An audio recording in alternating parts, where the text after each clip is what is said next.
حضرت موسیٰ علیہ السلام 6 لاکھ بنی اسرائیل کے افراد کے ساتھ میدان طیہ میں مقیم تھے تو اللہ تعالیٰ نے ان لوگوں کے کھانے کے لیے آسمان سے 2 کھانے اتارے۔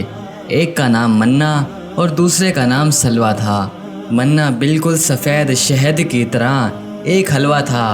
یہ سفید رنگ کی شہد ہی تھی جو روزانہ آسمان سے بارش کی طرح برستی تھی، اور سلویٰ پکی ہوئی بٹیریں تھیں جو دکھنی ہوا کے ساتھ آسمان سے نازل ہوا کرتی تھیں۔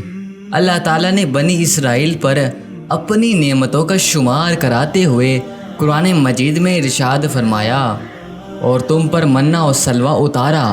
اس منا و سلویٰ کے بارے میں جناب موسیٰ علیہ السلام کا یہ حکم تھا کہ روزانہ تم لوگ اس کو کھا لیا کرو، اور کل کے لیے ہرگز اس کا ذخیرہ مت کرنا۔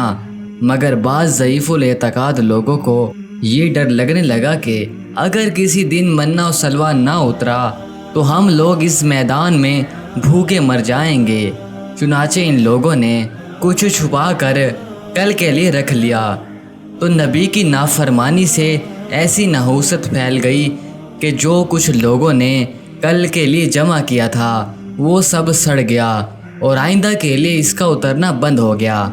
اسی لیے حضور صلی اللہ علیہ وسلم نے ارشاد فرمایا کہ بنی اسرائیل نہ ہوتے تو نہ کھانا کبھی خراب ہوتا اور نہ گوشت سڑتا۔